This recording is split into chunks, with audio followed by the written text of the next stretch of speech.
성경 말씀은 계시록 11장 1절 말씀부터 보겠습니다. 또 내게 지팡이 같은 갈대를 주며 말하기를 일어나서 하나님의 성전과 제단과 그 안에 경배한 자들을 청량하되 성전 방마당은 청량하지 말고 그냥 두라. 이것을 이방인에게 주었은즉 저희가 거룩한 성을 42달 동안 짓밟으리라. 내가 나의 두 증인에게 권세를 주리니 저희가 굵은 옷을 입고 1260일을 예언하리라. 이는 이 땅의 주 앞에 섰는 두 감람나무와 두 촛대니 만일 누구든지 죄를 해하고자 한즉 저희 입에 불이 나서 그 원수를 소멸할지니 누구든지 헤아려 하면 반드시 이와 같이 죽음을 당하리라. 저희가 권세를 가지고 하늘을 닫아 그 예언을 하는 날 동안 비 오지 못하게 하고 또 권세를 가지고 물을 변하게 하여 피되게 하고 아무 때든지 원하는 대로 여러 가지 재앙으로 땅을 치리로다. 우리는 계시록을 이야기하면 되게 어렵고 이해하기 힘든 말씀으로 이제 우리가 보편적으로 이야기를 합니다. 사실 계시록이란 의미는 이미 우리가 성경을 계시록을 쭉 살펴봤듯이 우리가 첫 번째 계시록 1장, 2장에서 보면 서론적이죠.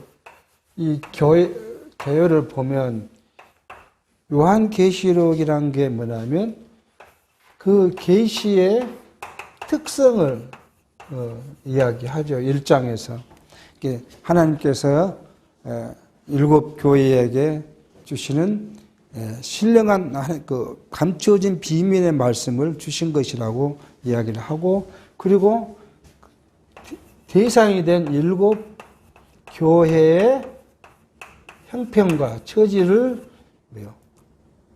처음에는 칭찬도 하고, 그 다음에 칭찬은 한 후에 그들이 문제된 것을 이제 지적해서 이제 하죠. 지적도 하고, 그 다음에 권면도 하고, 약속을 하죠. 이렇게 우리가 이제 이걸 지적이라고 하는 말보다는 뭐라고 해야죠? 책망이죠, 책망. 책망을 한다. 그렇게 하신 교회. 이게 그리스도께서 말씀하셨다. 그렇게 이제 이야기를 하셨죠. 그리고 가장 중요한 게 뭐예요? 이 약속하신 거잖아요. 그러니까 이 약속하신 그리스도가 어떤 분인가 하는 것을 우리가 두 번째 단락에서 배운 것 말하면 이 약속한 그 하나님의 나라, 그죠? 하나님의 나라. 그 영광과 권능을 이야기하는 하나님의 나라, 우리에게 주시겠다고 하신 그 하나님의 나라의 영광스러운 모습, 보좌의 모습을 이야기해죠. 그러니까 하나님의 나라가 우리에게는 뭐예요? 가치로운 나라가 돼야 되잖아요.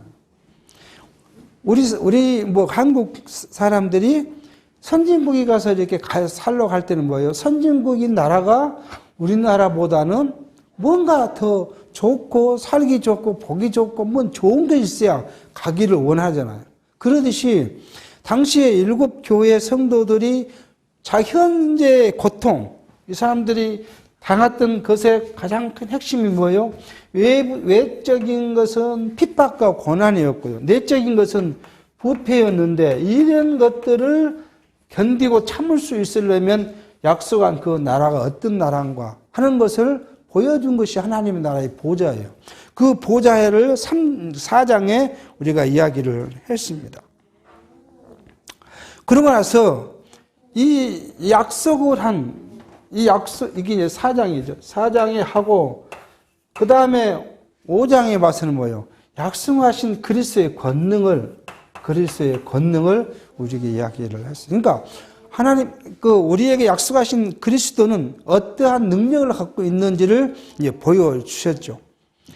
그러고 나서는 이제 우리가 지금 살펴가고 있는 것이 이제 권세예요. 하나님께서 이렇게 하실 하나님의 권세, 큰 권세, 주의 권세를 이야기했는데 그 중에 우리가 살폈던 것이 뭐냐 하면 이제 첫 번째 살폈던 것이 주의 권세는 어떤 거요? 하나님께서 주신 권세가 첫째는 만물을 다스리는 권세를 가졌다. 그리스도께서는 뭐예요? 만물을 다스리는 권세를 가졌다. 근데 만물이 뭐였죠? 첫 번째, 그것이 이제 일곱 인을 이야기할 때, 첫 번째 인을 띌 때는 뭐였다고요? 사단을 주관하는 권세를 이야기하고요. 둘째는 전쟁을 주관하는, 이 일곱 인을 사단을 주장하는 권세, 전쟁을 주관하는 권세, 그리고 기근을 주장하는 권세, 음부를 주장하는 권세, 그리고 기한과 때를 주장하는 권세. 여섯째는 뭐예요? 자연재해죠. 자연재해를 주장하는 권세를 각 뛸 때마다 나타내 주셨다. 그러니까 이런 권세를 가지신 그리스도, 이 그리스도가 그 권세를 나타내는데 이제 그게 뭐예요? 이 권세를 통해서 우리에게 보여주신 것이 뭐냐면 그리스도의 우리가 지난 시간까지 좀 우리가 살피고 오늘 또 마지막 살필 것이 뭐냐면 진노예요. 그러니까 그리스도께서는 어디예요? 우리가 세상에 이 진노의 대상이 뭐냐 하면 세상입니다. 대상이. 세상. 이게 세상에 권력자도 있을 것이고, 뭐, 지금 예를 뭐, 음녀의 권세도 있을 것이고요. 세상을 향한 권세예요. 근데 성도가 우리가 세상에 속해 있기 때문에 성도 또한 이 진노에 포함되어 있죠. 진노의 현상에 우리가 노출되어 있다는 이야기죠. 우리가 진노의 대상이 우리란 것이 아니라 세상에 보내신 하나님의 그리스도의 진노에 우리가 뭐예요? 노출되어 있어요. 그러니까 우리도 돌에 맞을 수도 있고, 뭐예요? 지진에 의해서 우리가 죽을 수도 있고, 그러한 것은 똑같은 일이에요. 우리만 싹 빼가지고 딱 놨고 지진이 나면 좋은데, 그렇지 않다는 것이 이제 우리가 고민하고 있는 거예요. 그러므로 우리 성도들을 구원하기 위해서는 뭐예요? 그 진노의 날들을 줄이신다고 이제 이야기를 하십니다. 그러고 나서 이제 일곱 번째 인을 뗐더니, 우리 지금 살핀 거잖아요. 자, 하더니 우리가 살폈던 것이 뭐냐면 첫 번째는 뭐예요?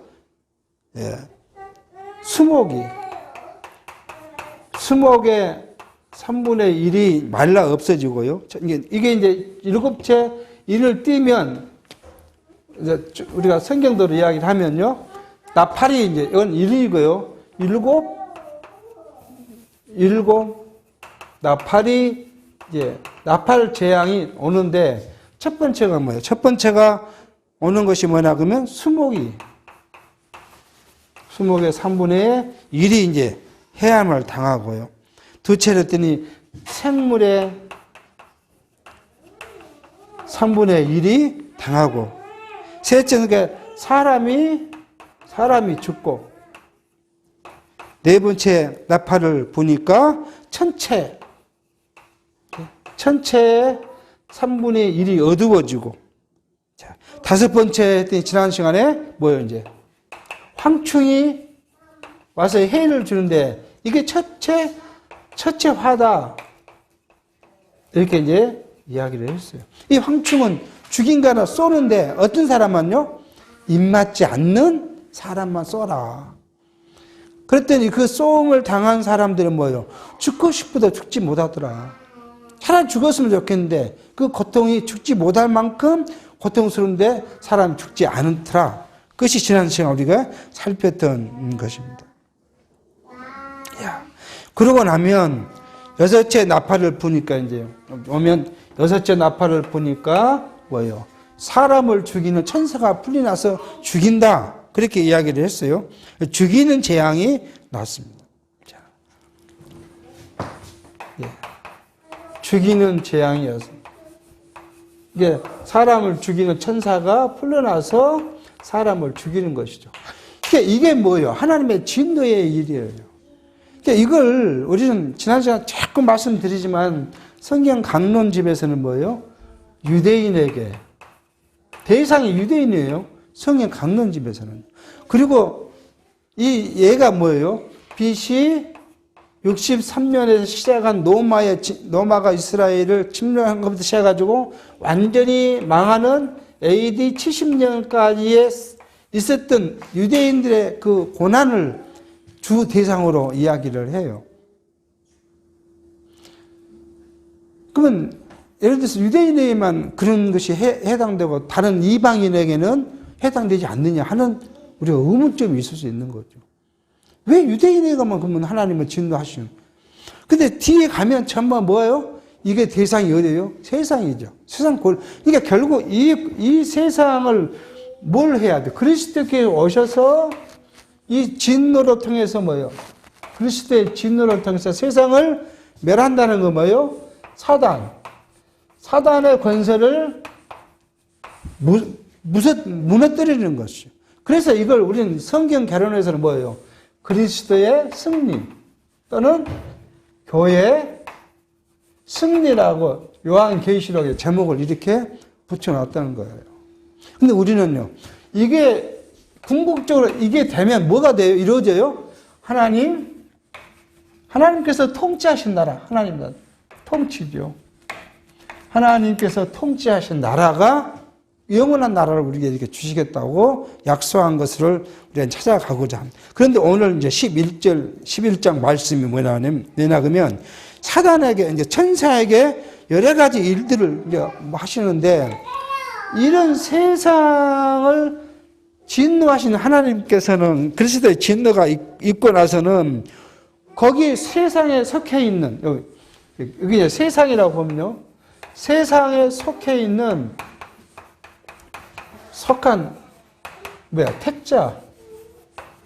택자들의 것들을 이제 한번 11장에서는 이야기를 합니다. 자, 그 11장 이제 읽어가면서 보면요. 자, 보시면 내게 지팡이 같은 갈대를 주며 말하기를 일어나서 하나님의 성전과 제단과 그 안에 경배한 자들 청량하되 죄라는 거잖아요. 이것도 또한 뭐냐 하면 거룩한 우리가 구약의 성전을 보면 제단이 있고 성전이 있고 이런 것들이 있고 앞마당이 있고 바깥마당이 있죠. 바깥마당 이방이니까 그러니까 앞마당 그것만 청량해라. 밖에 것은 이방인이 속한 것이니까 하지 마라. 근데 그 밖에 마당은 누가요? 이방인이 거기를 침략했는데 얼마 동안요? 그게 바로 오늘 이야기를 하지 않아요. 얼마 동안이라고 이야기를 하죠? 예. 42달 동안 집밟을 거라고 하죠. 근데 이 42달이 그러면 뭐냐? 40몇 개월만 짓밟는다는 이야기냐 하는 그런 이야기죠. 그러니까 계시적 측면에서 우리 지금 이야기하는데 이게 성경 결론에서는 어떻게 이야기를 하고 있냐면 이스라엘 민족 유대인들이 로마가 유대를 침공해서 예루살렘을 점령한 것을 이야기를 이제 하죠. 근데 사실은 이것만이 유대인에게 당한 해는 이것만이 아니에요. 계속 역사 속에서 유대인이 방했던 일들을 있는데 꼭 이것만 할 것이냐 하는 부분에 이야기합니다. 그러니까 여기서 첫 번째로 측량할 사람들이 뭐냐 하는 거죠. 측량. 그 측량을 저는 그렇게 생각해요. 이건 뭐 성경 결론은 무슨 그 측량이나 의미를 해석되어 있지 않지만 우리에게는 뭐예요? 첫 번째 측량의 대상, 측량의 수라든지 길이는 뭘 이야기하겠냐면 구원받을 자. 이걸 지금 이야기하지 않는가 하는 생각해 봅니다. 이게 복음을 전해서 뭐 다 찰 때까지요? 구원받을 자가 다 찰 때까지를 이야기하고 있지 않는가를. 근데 이것이 뭐죠? 있대요? 정해져 있다는 거예요. 그래. 이렇게 측량했다는 건 이것을 이 안에 있는 것의 길이나 그죠? 길이나 넓이나 이 안에 안에는 수를 측량했다는 것은 뭐예요? 이게 정해져 있다는 거예요. 그러니까 우리가 도저히 우리가 일반적 신학에서는 뭘 이야기하냐면 하나님의 수가 정해져 있는 것이 아니라 전도하면 다 들어와서 구원을 받을 때까지라고 이야기를 해요. 근데 성경은 우리가 지금까지 배웠던 성경을 읽으면 이 수는 어떻게 정해져요? 정해져 있다는 거죠. 유대인의 경우는 14만 4천이라는데 그것이 사람의 수인지 아니면 뭐인지 알 수 없지만 14만 4천이라는 정해져 있다는 거예요. 한 수가 정해져 있다는 거예요. 그 다음에 이방인의 수는 뭐예요? 셀 수 없는 많은 사람들이라고 이야기를 해요. 정한 수가 찰 때까지 그 수를 이야기를 하고 있지 않는가. 그리고 나서, 후에는 뭐예요? 이방인들의 그 거룩한 성전을 짓밟을 것을 이야기하죠. 그러니까 지금 역사 이래로 역사적인 사실을 보면은 예루살렘의 성전이 지금도 짓밟혀 있잖아요. 지금도. 이게 과거만 아니라 현대도 짓밟혀져 있어요. 예루살렘 성전이 누가 갖고 있어요? 그게 이스라엘이 갖고 있어요. 이스라엘이 예루살렘 그 성전을 딱 가지고 있고 유대인이나 기독교도 어디만 갈 수 있어요? 한쪽 벽, 통곡의 배라는 것이 우리가 자꾸 나오잖아요. 그 한쪽 벽이 서쪽에 있는 벽이에요. 성전의 한 벽에 그까지밖에 접근을 할 수가 없어요. 거기 가서 울고 부르고 하면서 하나님을 생각하고 기억하고 과거 유대인들은 자기 조상들이 왜 그랬는지를 생각하고 뭐예요? 돌이키는 일들이 벌어지고 있는 거예요. 근데 지금 성전은 누구 가요? 이방인이 이슬람이 성전을 지금 딱 짓밟고 있어요. 그럼 여기 생각하는 것처럼 42달 동안 하겠다. 이 말은 그러면 언제부터 시작했어요? 성전을 짓밟는 시기는 이미 AD 63년부터 시작해가지고 지금까지도 뭐예요? 성전을 짓밟고 있어요. 그 때가. 그러니까 이 42달이라는 이야기가 단순한 기간이 아니라 하나님의 그 형상을 좀 이야기하고 있다. 그런 말하고 이제 이해해 볼 수가 있는 것이죠. 그랬더니 이제 그랬는데 3절이죠. 내가 나의 두 증인에게 권세를 주리니 저희가 굵은 베옷을 입고 1260일을 예언하리라. 두 번째는 뭐예요? 예언이죠. 누가요? 두 증인이. 성경은 두 증인이 누군지를 이야기를 하고 밝혀주지는 않습니다. 그런데 뒤에 보면은 뭐라고요? 엘리야, 이 모세 같은 분들을 이야기하게 되죠. 자, 4절에 이는 이 땅에 주 앞에 섰는 두 감람나무. 이거 누가 감람나무, 이 두 감람나무를 자기가 감람나무로 주장한 사람이 있잖아요. 전도관에 박대성이가 자기가 두 감람나무라는 거 아니었어요. 두 감람나무 두 촛대가 있는데 만약 누구든지 제의를 해하고자 하면 한즉 저희 입에서 불이 나서 그 원수를 소멸할지니 누구든지 헤아려 하면 반드시 이와 같이 죽음을 당하리라. 저희가 권세를 가지고 하늘을 닫아 그 예언하는 날 동안 비가 오지 못하게 하고. 누가요? 엘리야가 그랬잖아요. 기도했더니 3년 반 동안 비가 오지 않았다. 또 권세를 가지고 물을 변하여 피가 되게. 누가요? 모세가 그랬잖아요. 그 때든지 원하는 대로 여러 가지 재앙을 땅에 치르리다. 그러니까 이렇게 보면은 뭐예요? 하나님의 권능과 하나님의 능력을 위임받은 자. 그래서 이게 뭐예요? 예수께서는 뭘 했다고요? 변화산에 가갖고 누구를 만나요? 변화산에서 이 두 증인을 만나요. 모세와 엘리야를 만나요. 그랬더니 제자들이 뭐예요? 너무 좋습니다. 여기에 장막을 치고 내려가지 말고 삽시다. 그렇게 이야기를 해요. 그러니까 뭐예요? 이 두 증인이란 표현이 뭐예요? 우리가 생각해 보면 천국 복음, 복음을 전하는 자, 이렇게 유추해 볼 수 있는 거죠. 그러니까 그때 복음이 계속 전파되어 가야 되는, 전하는 자가 어떤 권세를 가졌다고요? 하나님의 권세를 가졌다는 거 아니에요. 그러니까 하나님의 권세를 그냥 세상적으로 나타난 권세보다는 어떤 의미는 영적 권세를 가지고 나타나 와 있다는 것을 보게 합니다. 그렇게 가진 그 사람들을 17절에 보면 그렇게요. 저희가 그 증거를 마친 후에 무적행으로부터 올라온 짐승이 저희로 더불어 전쟁을 일으켜 저희를 이기고 저희를 죽일 터인즉 저희 시체가 큰 성길에 있으니 그 성은 영적으로 하면 소돔이라고 하고 예굽이라도 하니 곧 저희 주께서 십자가에 못 박히신 곳이니라. 백성들과 족속과 방언과 나라 중에서 사람들이 그 시체를 사흘 반 동안 목도하며 무덤에 장사하지 못하게 하려. 그러니까 복음을 전하는 자가 누가 예수께서 죽으셔가지고 사흘 동안 세워져 있듯이 복음을 전하는 자가 뭐요? 저 지옥에서 사단의 권세가 올라와서 복음을 전하는 자들을 죽였다는 거 아니에요. 순교자들을 이야기해요. 순교당했다. 근데 이 순교당한 자들이 바로 뭐예요? 장사된 것이 아니라 시체가 길에 널브러져 있고 사람들이 그걸 볼 것이다.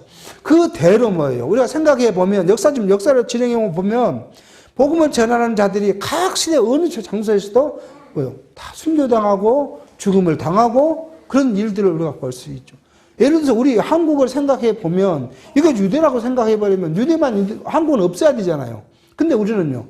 한국에 제일 처음에 왔던 복음을 전하는 자들, 외국의 선교사들이 다 이 조선시대에 잡혀 죽었고, 또 그 외국 선교사들이 봤더니 한국인으로부터 넘어왔을 때 일본인에 대해서 잡혀 죽었고, 이 6.25 때는 뭐 누구에게요? 이북에 대해서, 이북 공산당에서 잡혀 죽었고, 복음을 전한 자들의 순교 역사가 계속 진행되어 왔다는 사실을 알 수 있어요. 그러니까 이런 하나님의 이 진도, 세상에 속해 있는 뭐요? 택한 백성들, 이 하나님의 권세를 갖고 복음을 전도하지만 그 사단의 무리에 의해서 순교가 일어날 일들을 지금 말씀하고 있다. 그렇게 우리가 해석해 볼 수 있는, 이것이 뭐 어느 때에 어떤 일이 이런 것이다라고 이야기를 해버리면 성경이 우리에게 주신 계시의 말씀이 너무 흡사해져 버리고 말이죠. 예, 우리가 강론점이 계속 그 이야기예요. AD 70년에 로마가 유대를 어떻게 했고 그런 것들을 예화로 이야기를 해요. 이야기해요. 그러면 그때 것만 있고 지금은 없는 것이냐? 그런 의문점을 갖는 거니까 그렇게 어느 시대, 계속 세대론적 그런 시대 어느 특정 사건을 이걸로 기용해버리면 성경 우리에게 주고자 하는 말씀을 우리가 버리게 되는 것이죠. 그러니까 이제 뒤에 가면, 요한계시록 뒤에 가면 어떤 일이 있어요? 그리스도께서 오셔서 이 사단의 권세를 다 무너뜨리고 뭐는 거예요? 천년 동안 그리스도의 왕국을 이루셨는데 그때는 뭐냐 하면 믿는데 제약을 받지 않는다는 거예요. 교회를, 하나님을 믿는 일에 제약을 받지 않는 시대가 1000년 동안 이루어진다는 거예요.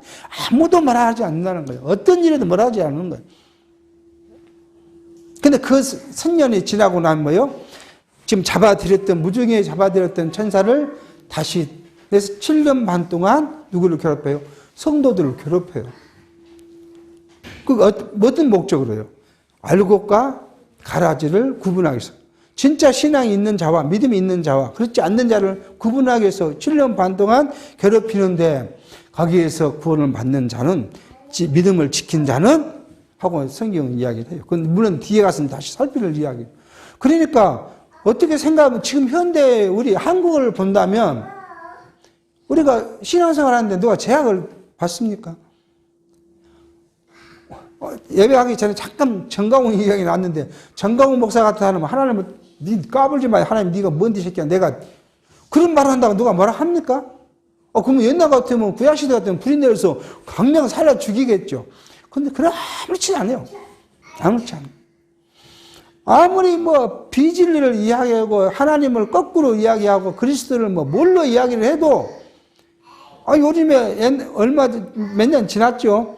그리스도를 뭘로 이야기해요? 마리아와 매춘하는 남자로 이야기를 해도 누가 뭐라고 해요? 아무 말도 안 해요. 그런 시대가 지금 시대잖아요. 믿음의 자유가 있는 시대예요, 지금. 지금 시대가 이것을 지금 이야기했다, 이것이다 말한 것도 이게 또 말이 안 되는 이야기죠. 그런 예를 든다면 이런 자유스러운 시대가 온다는 거예요. 지금일지, 앞으로 이것보다 더 자유롭게 할 시대가 올지, 그건 모르겠지만, 그런 복음을 전하는 데 자유스러웠다가, 그러니까 지금으로 예를 들면, 다 예수 믿는다. 성의 자손을 들고 가서 하는데 뭐래요? 예수님 말을 없고 하나님 말을 없고 맨날 사람 이야기를 해도 여러분 이렇게 해야 하나님의 복을 받습니다. 이렇게 하면 가정이 행복합니다. 이렇게 하면 자녀가 어떻게 됩니다. 이런 말만 해도 그들이 누구에게 제약을 받지 않아요. 자, 그런 시대가 온다는 거예요. 그러니까 그런 사람들이 다들 하나님 믿는다고 다닌다는 거예요. 다 예수 믿는 사람이 하나님을 하는데 그것이 알곡인지 가라진지는 분명히 어느 시대예요. 가리는 시대가 온다는 거예요. 그럼 뭐요? 내가 진짜 하나님의 백성이 아닌 사람들, 그냥 겉으로 하나님의 이름을 부르던 사람들은 뭐예요? 다 사단을 따라갈 것이고요. 죽음을 무릅쓰고 복음을 지키는 자들은 뭐예요? 성경이 말한 대로 내가 그들을 영원한 나라로 인도해 갈 것이라고 약속한 것처럼 그렇게 지금 이런 세대가 온다 하는 것을 지금 이야기를 합니다. 자, 10절 이 두 선지자가 땅에 거하는 자들을 괴롭게 함으로 땅에서 거하는 자들이 저희의 죽음을 즐거워하고 기뻐하여 서로 예물을 보내라. 그러니까 복음을 전하는 자들을 그렇게 하니까 뭐예요? 그들을 죽였어요. 이 말씀을 들었을 때 가슴이 아픈 사람들, 누구예요? 복음을 전하는 제일 가슴이 아픈 사람이 누구였겠어요? 예수님 당시에는 제일 아픈 사람이 유대인이었겠지 않겠어요? 예수님 당시에는. 지금 시대는요, 세례 요한을 죽이는 헤롯 같은 사람들이 제일 괴로워요. 노마 시대는요, 왜 노마가 복음을 전하는 자들을 그리스도인들을 죽였어요? 지난 시간에 말씀드렸지만은 자기들이 부정한 것들, 얼마나 노마가 음란했는지. 우리가 노마 그 드라마를 보면 사상 최고의 음란한 나라가 노마예요. 이혼은 말할 것도 없고요. 지금 같으면 그 불륜이라는 것은 그 사람들은 하나의 특권이었어요. 노마인들은 불륜을 하는 것이 자랑거리였어요. 그만큼, 그러니까 뭐예요? 그걸 책망을 하니까 우리는 그럴 수도 없다. 너네들하고 그런 같이 갈 수 없다. 그러니까 뭐예요? 마음이 찔리니까 뭐예요? 기독교들 죽이기 시작했다는 거예요. 역사적으로는 그래요, 지금. 그러니까 이렇게 할 거다. 근데 순교의 일들이 그렇게 일어날 것이다. 그랬는데, 그 순교자들이 어떻게 될 것인가? 11절입니다. 3일 반 후에 하나님께로부터 생기가 저희 속에 들어가매 저희가 발로 일어서니 구경하는 자들이 크게 들어와들. 죽었다는 사람들이 갑자기 3일 반 후에 살아났다는 거 아니겠습니까? 하나님의 생기가 저희 속에 들어가니까. 이게 신령한 의미예요. 육체가 살아났다는 것보다 신령한 의미로 우리가 받아들여 봐야겠죠. 하늘로부터 큰 음성이 있어 이리로 올라오라 함을 저희가 듣고 구름을 타고 하늘로 올라가니 저희 원수들도 구경하더라.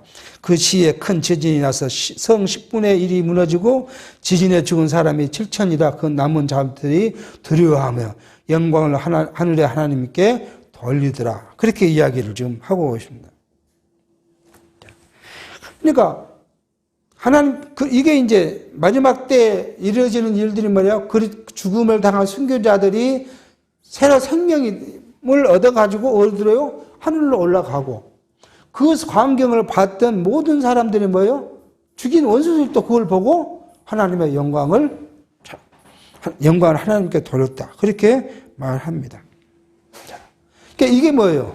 우리가 생각해 보면 그리스도 이후에 현대까지 온 모든 기독교 역사에 보면 나타나 있던 순교의 일들, 복음을 전하는 자들의 또 여러분과 저가 마찬가지예요. 현대는 목숨을 안 죽이지만은 어디 가서 진짜 이게 우리 성경이 이겁니다. 우리 가족끼리 다 믿는 가족들을 또 믿지 않는 가족도 있겠지만 어디서 내가 성경 이거라고 이야기했을 때 뭐예요? 우리 성경신학을 이야기하면 말도 안 되는 이야기 한다고 핍박을 받을 수 있어요. 하나님을 올바르게 말하는데 핍박을 받아요. 지금 세대는 뭘 해요? 하나님이 인간의 욕망을 채워주는 도구잖아요, 도구요. 지금도 그런 사람들이 있어요. 사업을 하기 전에 뭘 해야 돼요? 돈을 벌려면 연보를 해야 한다는 거 아니에요. 딱 사업을 구상했어요. 그러면 갔다가 감사 연보를 해야 한다는 거 아니에요. 그래야 하나님이 그 사업을 잘 때려준다는 거 아니에요. 그거 말이 되는 이야기입니까? 그러니까 하나님하고 뭔 거래를 해요? 돈거래를 한 거 아니에요, 돈거래. 그러니까 내가 100만 원 하면 100만 원에 좀 10배 하면 뭐 1000만 원을 벌 것이고 1억을 내놓으면 뭐예요? 100억을 벌 것이고 이렇게 가르친 데가 있어요. 이렇게. 그래서 여러분 하나님께 복을 받으려면 뭐 해야 돼요? 그러니까 거기서 나온 것이 뭐예요? 작정연보 아니에요. 작정연보. 미래에 될 것에 대해서 내가 뭐예요? 해 주십시오 하고 한 것이 작정이잖아요. 그렇게 해서 교회가 뭘로 풍성해져요? 돈으로 물질로 풍성해져요. 물질에 풍성해지니까 오는 것이 뭐예요? 육체적 타락이에요. 육체적 타락. 이게 예수 그리스도께서 죽으신 이후에 이 계시를 쓰고 계속 지금 2000년 역사 동안 발생되어 왔던 사건들을 지금 우리가 생각해 보게 하는 말씀. 어느 시대 로마의 유대인들 핍박만이 아니라 이 시대에 있었던 일들을 지금 계속 이야기합니다. 그러고 나니까 이게 둘째 화가 지났다는 거예요. 14절 둘째 화는 지나갔으나 보라 셋째 화가 속히 임할 것이다. 지금 이런 순교의 일들, 이런 일들이 도대체 우리에게 당한 화다. 이것이 이제 지나가면 세 번째 것이 올 것이다. 그런 한 것이죠. 15절 일곱째 천사가 나팔을 불며 하늘에 큰 음성이 나서 가로되 세상 나라가 우리 주와 그 그리스도의 나라가 되어 그가 세세토록 왕노릇 하시리로다. 그렇게 이야기를 합니다. 자, 일곱째 천사가 나팔을 불라 이때 일곱 인을 뗐고요. 그때 마지막 일곱째 나팔이 부러지니까 모든 세상의 것들이 뭐 됐다도 큰 음성이 나서 하나님을 이 세상 그리스도의 세상 나라가 영영이 왕노릇 할 것이라고 찬양을 한다는 것이죠. 그러니까 여기에 세상 나라는 강론집에 이렇게 되어 있어요. 세상 나라는 로마 제국을 비롯한 세상 모든 나라를 가리킨 거다. 그리스도 나라는 예수께서 세상에 오셔서 죽었다가 부활하여 승천하신 후에 성령을 보내셔서 지상에서 세우신 그리스도의 몸된 교회를 말한다. 그렇게 지금 강론집을 이야기합니다. 이것이 뭐 틀렸다는 이야기 아니에요. 근데 우리가 이걸 좀 더 해석해 보면 이거 아니에요. 세상 나라. 이 세상 나라도 이렇게 하나님을 배반하고 그리스도를 배반하고 그리스도를 전하는 자들을 죽이는 세상 나라도 뭘 보고요? 그리스도의 하나님의 영광을 보고 그걸 하나님께 돌렸다는 거 아니에요. 그러니까 하나님을 아는 사람만 하나님을 또 영광을 돌리는 것이 아니라 세상도 하나님의 영광을 보고 돌릴 그 때가 뭐예요? 일곱 번째 나팔을 불 때 그렇게 될 거죠. 그러니까 뭘로 보겠어요? 이게 종말에라고 볼 수 있는 거예요. 종말의 때가 온다는 이야기겠죠. 자, 그때 종말의 때가 올 것이다. 일곱째 천사가 이제 하면 종말의 때가 이제 온 거죠. 우리 말로 종말의 때가 오면 어떤 것이 나타날 것인가 하는 것을 지금 이야기를 합니다. 보겠습니다. 16절 하나님 앞에 자기 보좌에 앉은 24장로들이 엎드려 얼굴을 대고 하나님을 경배하고, 그죠? 하나님의 보좌에 있던 12장로들이 보좌하는데 가로되 감사옵나니 옛적에도 계셨고 시방도 계시고 주 하나님 곧 전능하신 이며 큰 권능을 잡으시고 왕노릇 하시더라.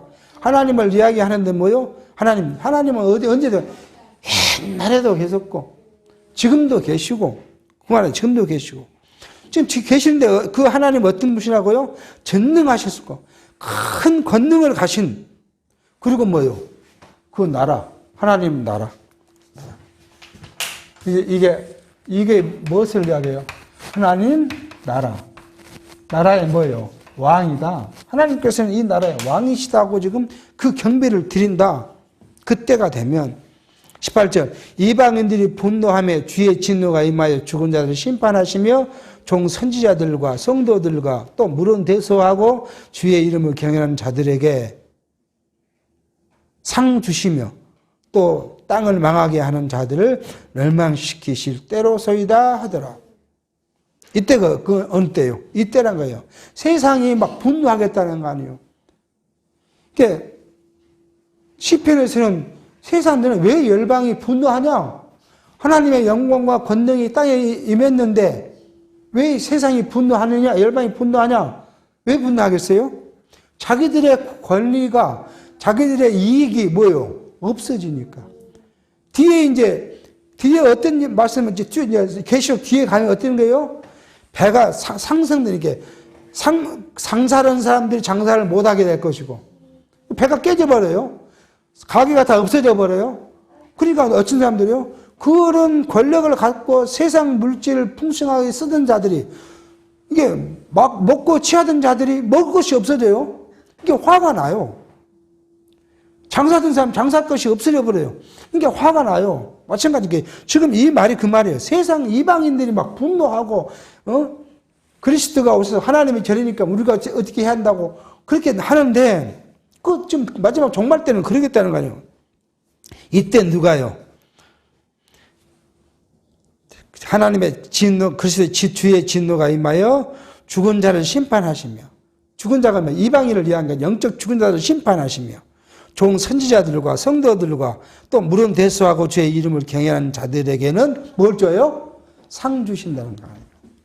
이거는 그 종말 때는 뭐예요? 이방인은 하고 택자들하고 여기는 상을 주시고 여기는 심판을 할 것이다. 이게 종말을 떠나는 거죠. 이게 종말 때. 자, 이런 때가 될 거다. 그렇게 말씀합니다. 19절 이에 하늘에 있는 하나님의 성전이 열리니 성전 아래 하나님의 언약궤가 보이고 또 번개와 음성과 내성과 지진과 큰 우박이 있더라. 자, 그러니까 이렇게 이때가 되니까 뭐요? 우리 눈앞에 뭘 보인다고 이제 하늘에 있는 하나님의 나라 그 보좌가 문이 열려서 우리 눈에 보이는 거 아니에요. 뭔가 이야기예요. 여기요. 이게 지금 이제 하나님의 그것이 이런 것이라고 계시록에 처음 시대에 보여졌는데 그 나라가 우리 눈에 이제 보인다는 거예요. 자, 18절 또 불을 다스리는 다른 천사가 제단으로부터 나와 이한 낫 가진 자를 향하여 큰 음성으로 불러 가로되 너 이한 낫을 휘둘러 땅에 포도송이를 거두라. 그 포도가 익었느니라 하더라.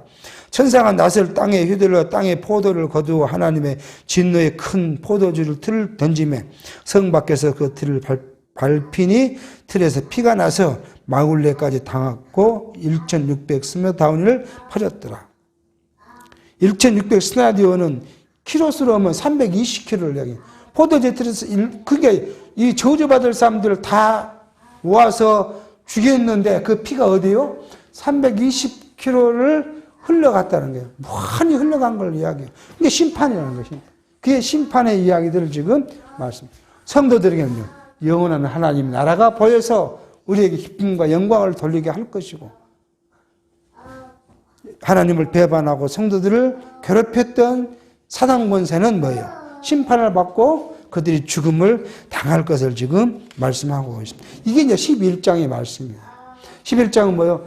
바로 이런 권세의 끝에 오는 성도들, 택한 백성들, 하나님 나라가 이루어져 가는 일에 속해 있는 우리 성도들의 모습, 그리고 그 끝, 그게 종말이라는 거예요.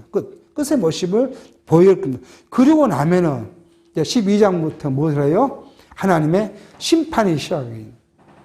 이제 지금 예고잖아요. 11장의 마지막에 예고예요. 하나님의 심판이 있을 것을 예고한 것이고, 그리고 12장 가면 하나님의 심판이 이루어집니다. 요한계시는 이렇게 우리에게 말씀해요. 요한계시를 우리가 그냥 이게 그 맥락 없이 요한계시를 보면 이게 무슨 약인지, 뭘 의미한지. 그러니까 여기서 오는 것이 뭐예요? 이단이 오는 거예요. 성도들이 성경을 통해 구분할 수가 없어요. 이게 뭔 말인지. 그러니까 이단이 와가지고 임의로 해석해서 자기가 누구라고요? 박대신 난 두 감람나무라 이야기하고, 나는 뭐 촛대라고 이야기하고, 나는 지금 뭐요? 어떤 자들은 자기 어머니 성령이라고 이야기하고. 이렇게 요한계시록을 잘못 해석하고 이해하면 그걸 가지고 성도를 유혹하는 사단의 권세가 우리를 미혹해요. 그래도 아무렇지도 않아요. 왜요? 우리 시대가 어떤 시대니까요? 이게 뭘 해도 상관없는 자유시대가 오니까. 근데 이거에 대해서는 종말이 심판 때가 올 거라는 거야. 이걸 지금 말씀하고 있습니다. 이제 12장부터 가면은 이제 하나님의 심판이 될 거고요. 그 심판이 끝나고 나면 이제 그리스도께서 영원한 나라를 세우시기 위해서 무엇을 해요? 사단의 권세를 잡아서 무지경에 넣는 사건들이 벌어지고 나면, 그리고 나면 뭐예요? 새 하늘과 새 땅이 우리에게 임하고, 그 새 하늘과 새 땅은 뭐예요? 온전히 하나님께서 통치하고, 우리는 그 나라에서 뭐 하는 사람이에요? 하나님의 영광에 찬송하는 자들로 세우시고 그 나라 왕으로 우리를 세우신다는 약속이 주어지는 말씀. 그러니까 결론적으로 말하면 뭐예요? 이 일곱 교회가 어떤 모습이요? 저와 여러분의 모습이에요. 외부적으로도 지금 핍박을 받을 수 있어요. 홀로 믿는 성도들은 가정에 핍박이 있어요. 누가 해도 이해 못하지만 그 핍박이 있을 거고. 내부적으로는요, 교회가 부패해요. 요즘 교회가 얼마나 부패합니까? 잠깐 아침에 배시사님 말씀하시지만 지금 어때요? 신부와 목사와 스님들이 종교는 다 구원받는 길이 있다. 각각 가는 길만 다를 뿐이지 종착적인 구원이라는 종착은 또 같다. 그러니까 화해하고 화목하고 잘 지내야 된다. 그 종교 다원주의자들이 하는 거잖아요. 이런 말을 해도 누가 목사 책망을 합니까? 목사 뛰지도 않아요. 목사 네임 뛰지도 않아요. 이런 시대가 지금 와 있다는 거예요. 지금 현재 보면. 그러니까 이게 어디에 가까워진다고요? 마지막 때가 더 가까워져 간다. 그걸 우리가 이해할 수 있어. 이런 때. 그러니까 우리를 부패하게 해요. 마치 그렇지. 잘 살아야지. 사람과 사람이 휴머니즘, 인간관계를 잘 살아야지. 그러니까 못해야 돼요?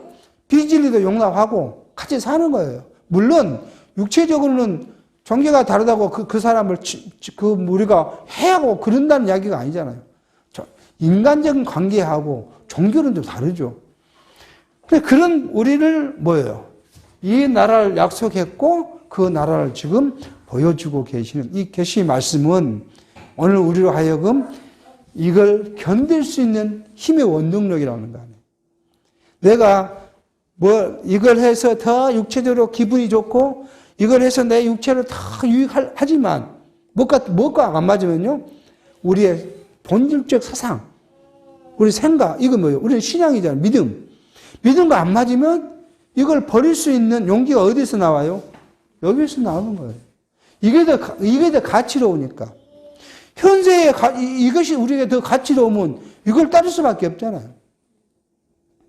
그런데 우리에게는 말씀을 주셔서, 복음을 주셔서 이 나라가 더 가치롭다고 우리를 가르쳐 왔고, 우리도 이것을 소망하게 하기 때문에 이러한 것들을 우리가 버릴 수 있는 용기가, 힘이 여기 생긴 거예요.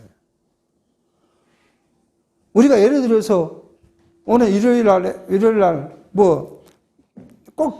이제 여수 같은 경우는 여수나 요즘은 옛날에는 교대 근무라는 것이 없었으니까 그런 것에 대해서 굉장히 성서주의를 이런 말이 좀 요즘 뭐예요? 다 교대문화 하니까 주의를 근무대로 하고 그러니까 성서주의 이런 말이 좀 많이 없어졌어요. 사실. 그것이 본질적인 말도 아니지만.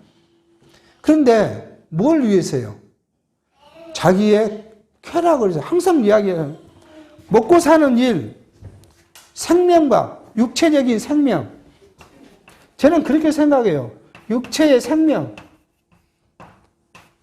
이것이 아닌 쾌락.